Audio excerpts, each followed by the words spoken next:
Hello everybody, welcome along once again to another edition of the Rebel Wide Ball.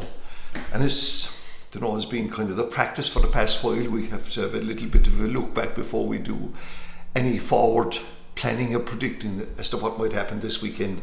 And of course, where should we start? Only the game in Hurlers where Cork lost again to Galway. And I know there's a bit of a history developing here that Cork are finding it a little bit difficult to beat the Galway side, but to be very fair, I think Cork were a tad unlucky the last day to know that the concession of the early goal, which can happen to anybody, and then there was, was it somebody, the missing of the frees and then the goal chances, and of course all of those had caveats attached to them. Maybe the goals should have been saved, maybe the frees should have been sent over the bar, but I'm not too sure about that because Tony Kelly was taking frees in the second game into the very same goal, and for some reason they didn't get over the bar either.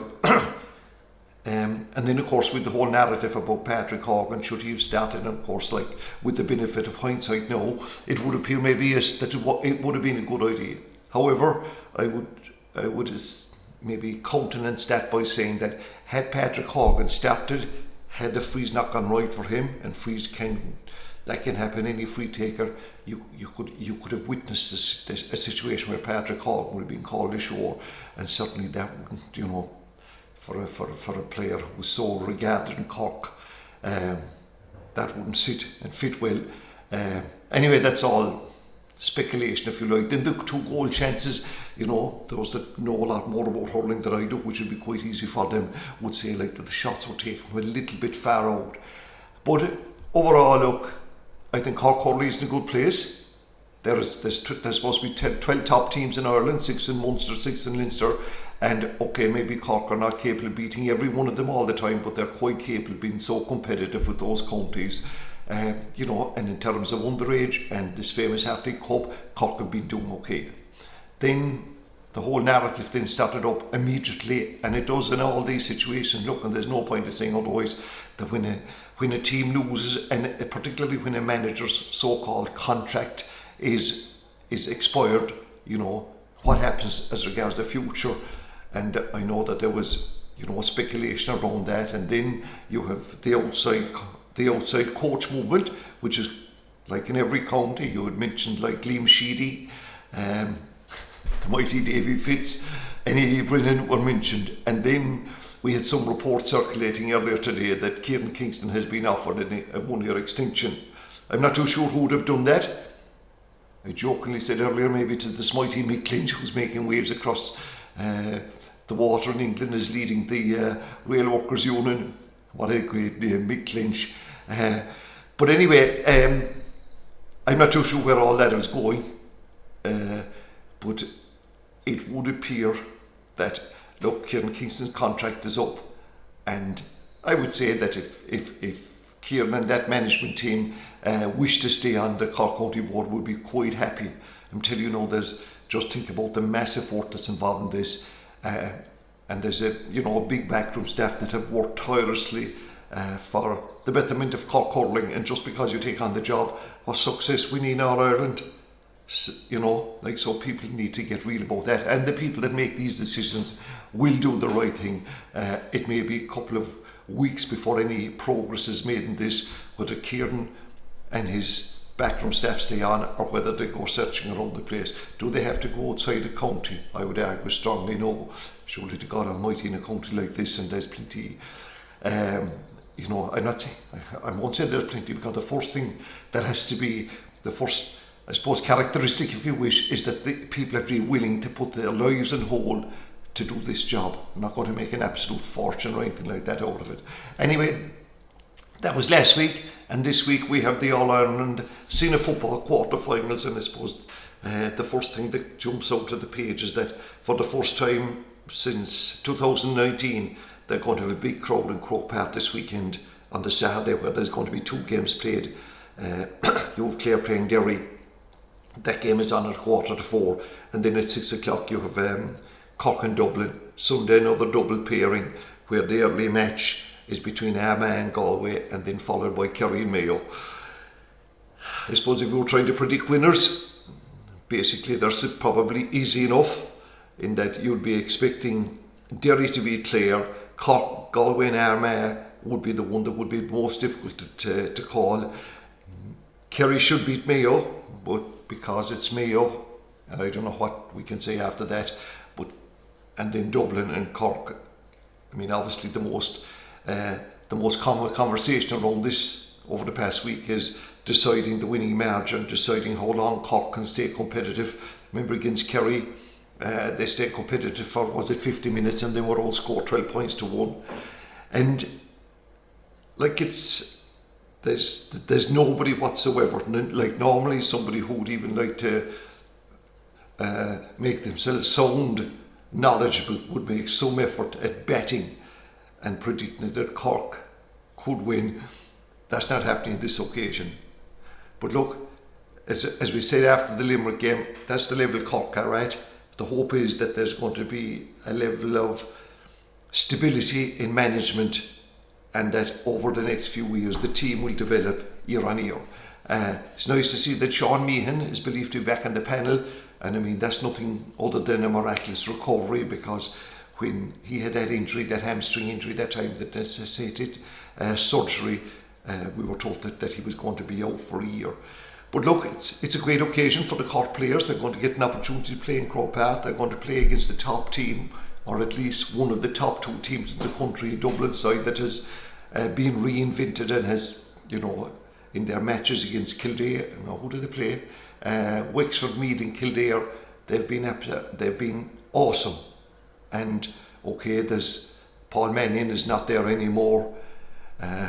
Somebody said me that Jack McCaffrey was back training. I'm not too sure about that, but look, when you look at the players like Conor Callan, Kieran Kilkenny and Cormac Costello, Dean Rock and those fellas, I mean, at this moment in time, no defensive system in the country, other than maybe Kerry, is able to handle that, and we don't expect Cork to be able to cope with the meter. But we are looking forward, obviously, to it. It's nice to get an opportunity to go to Croke Park on All-Ireland quarter-final weekend. And I know some people take a little bit of pleasure out of making the smart comment that did anyone think that of the 6 teams that Cork sent out to bat in the All-Ireland Championship, that the last team standing would be the Senior Footballers. Well done to them. So we wish them well.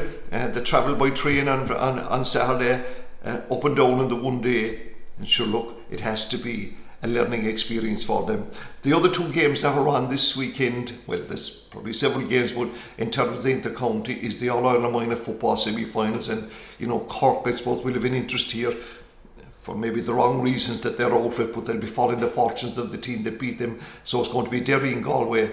That game is on both games I think are on a Saturday at 1 o'clock in Parnell Park. The game between Derry and Galway, and then Kerry and Mayo, they play in Tullamore at 2:45.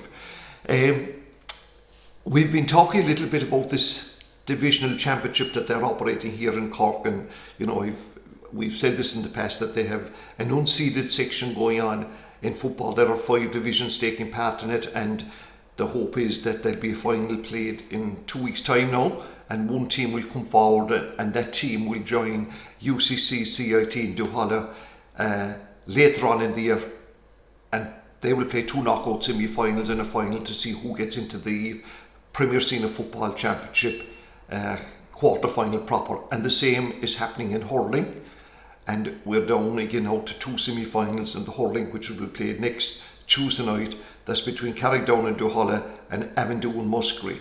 In the football, disappointment during the week in Muskerry, that Muskerry weren't able to field. Now, let's get real about this. There's huge challenges involved in fielding divisional teams, but they have been part of Cork GA landscape for a very long time. Players, some do want to play in it, and I think it's a pity that a little bit more of an effort was made in terms of the Muskerry situation. Their hurling team, by the way, the football semi-finals will give you them, which are going to be played next Thursday. Beara will play Carberry, and Avondhu will play Imokilly, because Imokilly got the walkover. But if Muskerry can get 34 players out in hurling, if Imokilly, with all due respect, can get a football team out, if Beara, who struggled for the past couple of years, can do likewise, and if the other divisions, okay, Shandu made no effort, But if the other divisions can do it, Musgrave should have been able to do it. And maybe the fault did lie with the board in not having a management team in place, but there is no doubt that there was difficulties with some clubs. Whether they were justifiable or not, it's not for me to say. But for a division like Musgrave that has a long tradition of fielding teams, it's a little bit disappointing. Having said that, I think it's a learning process for them, and there is a calendar now for this divisional setup, and I think that you know that it will get better. And maybe in one sense that it was a pity that this did have to happen, but maybe it did to highlight it, and that the divisions now at management level will sort things out at the start of the year. And like, there's no doubt, you talk about difficulty getting the county managers to get somebody to go after divisional teams is so difficult. So well done to everybody who has progressed it this far.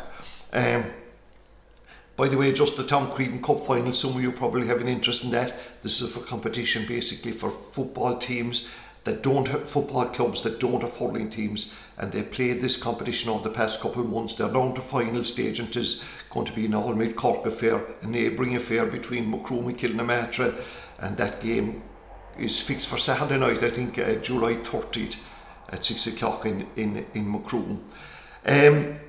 It's getting quieter, obviously, in the county scene as we go towards the finals. But of course, in a couple of weeks' time, we're going to be full of action because the clubs are going to be starting.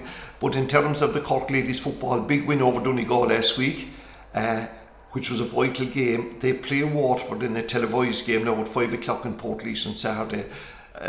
You would expect them to get over that, and then they'll be into an All-Ireland quarter-final.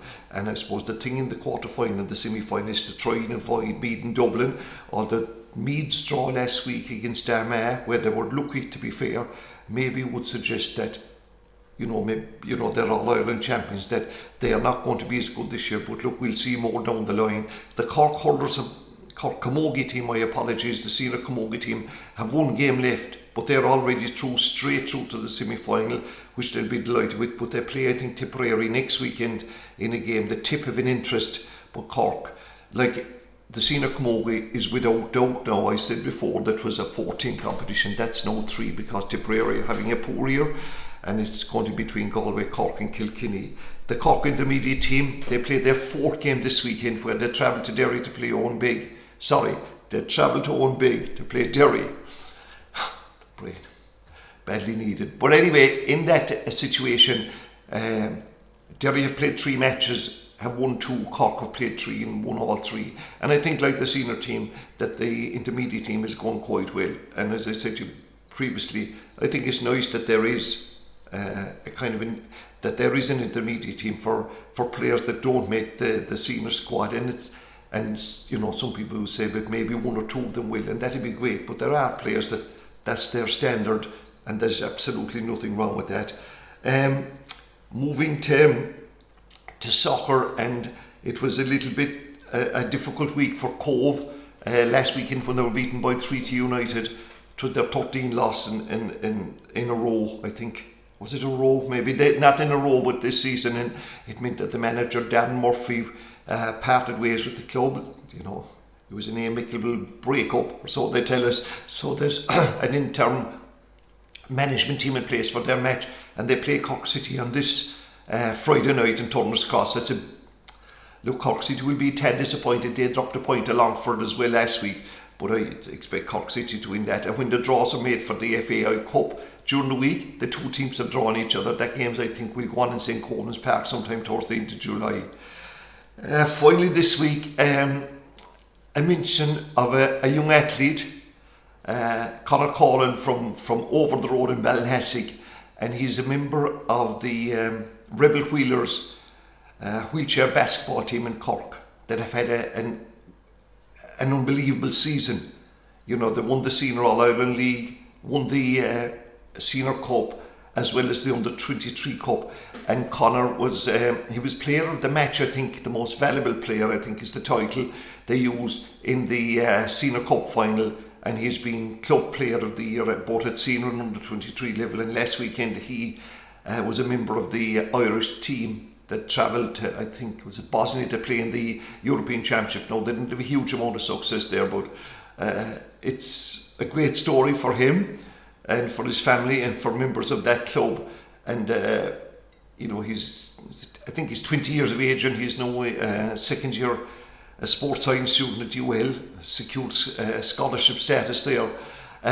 We mention him because obviously it's a massive achievement, and but also maybe to highlight that the Rebel Wheelers, this particular wheelchair basketball team, they're always looking for members, and there may be people, and I know that they have 2 players, I think, that travel from, I don't know, one from Waterford, I think, and one from Laois. They don't have a huge, maybe West Cork contingents here, for example, and there may be people out there that this could be an option for them to, you know, take part in sport in a really competitive manner, like some of you would have witnessed wheelchair basketball. Like, and I call you like, this is fairly serious stuff. But anyway, if this sport, like, as well as being brilliant for the people in it, there's also it also creates an awareness, you know, that people that might find themselves in a wheelchair or might find themselves using a wheelchair, that they can avail of this opportunity. And the Rebel Wheelers, which have been there for a number of years, there's plenty of information for them, and they are, as I say, always looking for no members. So well done to Conor, and obviously for all his support, and particularly his family. So that's about it. Maybe a little bit shorter than usual. Wouldn't it be just absolutely awesome beyond belief if the impossible happened and we travelled down from Dublin on Saturday night after the Dub's been beaten? Shin Scale, but more importantly, until the next time, take care.